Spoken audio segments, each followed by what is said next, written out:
On parle des crises de panique. Je ne sais pas si vous avez déjà vécu ça. Ça t'est arrivé, ça m'est déjà arrivé. Oui. Ça a commencé, toi, tu avais 22 ans, je crois? En 83, 22 ans, oui.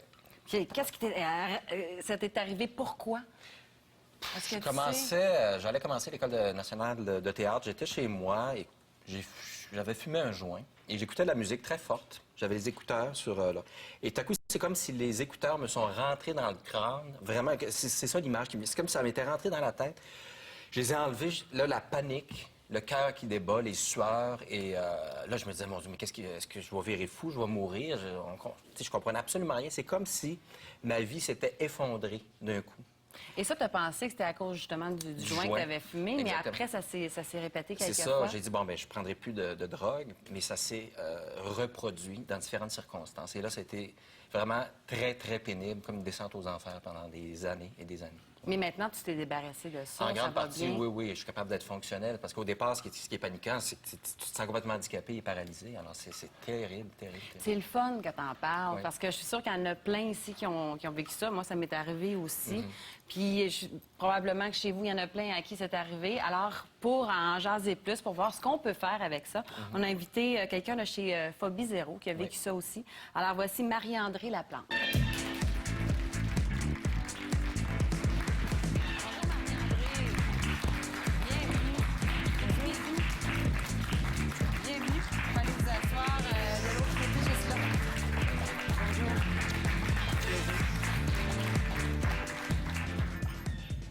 Alors, Marie-André, vous avez vécu des crises de panique? Oui, j'ai Il y a vécu longtemps. ça pendant plus de 20 ans. Moi, j'ai souffert d'agoraphobie avec attaque de panique. Et la vie m'a fait le cadeau de fonder l'organisme Phobie Zéro. Pendant ma problématique d'agoraphobie avec les attaques de panique, j'ai été 13 ans isolée chez moi sans pouvoir sortir.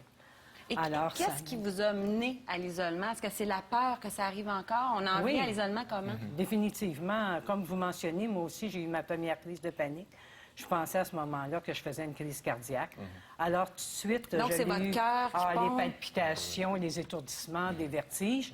Et je l'ai fait dans une pharmacie. Et la première idée que j'ai eue, c'est que si je retournais à la pharmacie, j'étais pour de vivre les mêmes symptômes physiques. Plus de pharmacie. Tout de suite, plus de pharmacie. Après ça, d'autres attaques de panique sont survenues dans des banques. Après ça, c'était à l'épicerie. Alors, en 8 ans, j'ai diminué le cercle pour venir à vivre l'isolement total. Et toi, ça t'est arrivé sur la scène aussi, hein? Ça m'est arrivé sur scène, oui, des moments de... Est-ce que tu as failli lâcher la scène? Puis je pensais m'évanouir, premièrement. Puis c'était tellement fort que j'en ai eu jusqu'à avoir un trou de mémoire. Ça m'est déjà arrivé. Puis ça, c'est très rare que j'ai ça, en fait. C'est arrivé quelques fois, c'est tout. Et on a vraiment l'impression, on en parlait avant l'émission, qu'on est transparent, que les gens voient à travers nous, puis on veut pas que ça paraisse. Donc, on lutte contre la peur, puis on a peur d'avoir peur. Puis après la représentation, j'ai demandé à quelqu'un que je connaissais, je voulais mourir, il dit « Ah, ça n'a pas paru ». Non, ça peut Puis est-ce que c'est pour ça que tu as continué à faire du théâtre? As-tu pensé à abandonner le théâtre tellement que tu avais peur de faire des crises de panique? Oui, un peu, mais j'étais persévérant, puis je voulais continuer et tout ça, puis une chance que j'ai continué. Mais c'était partout, dans la douche, dans l'avion, évidemment, il n'était pas question. J'étais dans l'auto avec des amis, on montait une petite pente, j'avais l'impression d'être dans les montagnes russes. Tu te dis, c'est tout ce qui est le mouvement aussi qui est difficile. Oui, puis c'est reconnu que des personnes qui vivent des troubles anxieux aussi ont souvent des vertiges. Oui. Alors, c'est une chose. Et nos symptômes sont physiques, nos symptômes sont réels. Alors, moi, quand j'allais chez le professionnel de la santé, puis il me disait « Madame, vous êtes en excellente santé », j'étais sûre qu'il avait manqué des cours d'une université. Je me disais « C'est impossible qu'il me dise ça. » Faut qu'il me trouve quelque chose. Il faut qu'il me trouve quelque chose. Et j'ai fait plusieurs thérapies et tout ça. Par contre, on vit l'isolement, on croit qu'on est seul à vivre ça, on vit la honte, la culpabilité. Mais là, vient Phobie Zéro qui fait qu'on n'est plus tout seul. Qu'est-ce que vous faites? On n'est pas seul. Alors, écoutez, il y a plusieurs services. Au départ, il y a une ligne d'écoute, 5 jours semaine, de 9h à 21h, du lundi au vendredi. Il y a 12 groupes d'entraide. Rester chez nous? Oui. En plus de ça, on a un site Internet avec un forum. Alors, parce que quand on parle de troubles anxieux, on parle aussi de phobie sociale, on parle de phobie spécifique, on parle de troubles obsessifs compulsifs. Alors, ça regroupe tous ces symptômes-là. Alors, c'est toute une façon de faire. Ce qu'on invite les gens, c'est d'assister aux rencontres à raison d'une fois semaine. pendant une période de 6 mois. Et dès la 12e rencontre, la personne commence à avoir une nouvelle qualité de vie. Parce qu'on a quand même des Donner des caractéristiques. trucs. Des outils simples pour des gens compliqués comme nous autres. Parce que nous C'est autres, quoi on un outil anticipe simple? un outil simple. Mettons qu'on a beaucoup de difficultés, on ne salive pas parce que, bon, la Ah oui, respiration la devient haletante et tout ça. Alors, juste prendre le pouce comme ça, tourner ici autour du menton, vous allez voir, vous allez commencer à saliver. C'est simple. Merveilleux. C'est simple. Hey, avant, Mais avant ça un fonctionne. show, là. Hein? Ça Ah fonctionne, oui, avant ça un show, fonctionne. c'est sûr.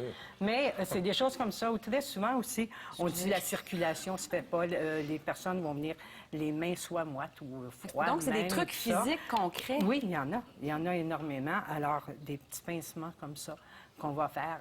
La respiration. Oui. La respiration, super important. Oui. C'est On la oublie, première de chose. bien oui. respirer. Alors, très souvent, quand on vient, la première chose, quand il arrive un stress, une anxiété, c'est qu'on ne respire plus. La respiration est coupée. On va se croiser les jambes, croiser les bras. Prendre ses mains, inspirer, expirer. Ah, c'est ça. comme le truc À du oui, sac de parce qu'en papier? fait, oui, Un mais peu? le sac de papier, là, quand on panique, on n'y pense pas. Alors, en faisant ça, c'est qu'on va arrêter l'hyperventilation. Et c'est reconnu médicalement que les respirations, quand elles sont bien faites, à ce moment-là, ça peut remplacer un médicament. Oh, La respiration on aime ramène ça. au moment présent. on le sait. Exactement. Parce que sinon, les attaques de panique, on rentre dans la spirale de l'anticipation ou de la nostalgie. Ah oui, non, on tout à n'est plus fait. là. Vous savez, la personne qui va être prise dans un bouchon de circulation, hein, à ce moment-là, elle panique et tout ça, quand elle regarde des licences, qu'avec les lettres, qu'elle commence à faire des mots, commencer à compter de 100, 199, 98, 97. Pour C'est occuper toutes le des cerveau à choses. autre chose. Oui, c'est Se ce qu'il faut ramener. faire. Parce que sans ça, comme je dis, les scénarios sont négatifs. Alors, la crise d'anxiété risque Donc, c'est des de vrais monter, trucs que vous En fait, donnez. c'est de se remettre à maîtriser ses pensées, parce que sinon, c'est les pensées qui nous maîtrisent. Puis Exactement, Ah, exactement. c'est bon, Puis en réalité, c'est ça qui mène notre vie aussi. quoi. je disais avant l'émission que l'image qui me venait, moi, souvent, dans les moments de panique, c'était d'être comme dans un œuf et de se tuer dans l'œuf. Plus on veut être en sécurité, plus c'est comme si l'œuf Il rétrécit. se rétrécit puis se comprime sur nous. On pense qu'on va mourir. Et c'est tellement, tellement souffrant. Vous savez, il y a une expression qui dit qu'on est paralysé par les peurs, mais notre chaise roulante, elle est intérieure, vous ne la voyez pas. Vous ne demandez pas à un paraplégique de se lever de marcher. Une personne qui est en état de panique, de me demander de lui pas. Respectez-les et l'accueillir. Ça va venir doucement. Oui. Daniel, vous avez vécu ça? Oui, j'ai vécu exactement les symptômes qu'ils viennent de décrire, c'est exactement ça. Moi, ça m'a pris la première fois, j'étais à Vancouver. J'ai été 20 ans sans voyager. Et puis, Parce que vous avez associé vos crises de panique au voyage. Tout à fait. J'ai commencé là, puis je ne savais pas ce qui m'arrivait, mais j'avais peur de devenir folle aussi. J'étais convaincue que je me rendais compte que je devenais folle. Puis là, il ne faut pas que ça paraisse. Puis en tout cas, imagine, tu as peur de prendre l'avion, puis tu as 7 heures de vol à faire. Moi, comme je disais, j'ai déjà voyagé, j'allais en Europe, dans l'Ouest canadien. Bon. Puis toujours- finalement, vous êtes devenu à que demeurer chez vous. Oui, tout à fait. Vous avez tout éliminé. Exactement. Quand je suis revenue à Montréal, j'ai dit, le truc, c'est de ne plus voyager parce que Ouais. j'ai plus fait d'attaque de panique. Après ça m'a pris dans les restaurants. On va pas au restaurant. Ça m'a pris au cinéma. On va pas au cinéma. Je me suis retrouvée à être chez moi et avoir beaucoup de difficultés à sortir de chez moi. Qu'est-ce que vous avez fait pour vous en sortir? Parce que vous arrivez de Las Vegas. Oui, Euh, j'allais à Las bravo. Vegas cette année. Qu'est-ce que vous avez fait pour vous en sortir? J'ai fait des thérapies. Ça n'a pas réglé l'agoraphobie. Ça a réglé d'autres choses, mais ça n'a pas réglé la peur de l'éloignement, l'agoraphobie, la claustrophobie. J'ai lu des livres, tout ça. J'ai fait un cheminement là, depuis plusieurs années, sauf que quand je suis arrivée à Phobie Zéro, c'est vraiment Phobie Zéro avec les trucs... Vous sentir moins seul, j'imagine. aussi. se sentir moins seul, puis arrêter d'avoir honte. Parce qu'on n'a pas à avoir honte de ça. Il y a tout le monde, a chacun leurs problèmes, nous autres, c'est ça. Puis Tout à bon, fait. qu'est-ce que tu veux. Et la bonne nouvelle, c'est qu'on arrive à s'en sortir. Parce qu'on a des maladies chroniques qu'on ne sortira jamais. Mais l'agoraphobie puis les peurs, on peut s'en sortir. La preuve, j'aurais jamais pensé, mais jamais de ma vie être capable de revoyager. Et j'arrive de Las Vegas. Et d'être à la télé aussi, c'est quand même une... Merci beaucoup, Daniel. Merci. Merci d'en parler. On va laisser toutes les informations sur notre site Internet pour vous rejoindre. Et toi aussi, merci d'en parler. Ben, merci. Merci. J'imagine qu'on va avoir aidé plein de gens chez Ouais, eux. faut en parler. Leur téléphoner, en parler, voilà. oui. Et après la pause, on observe le ciel.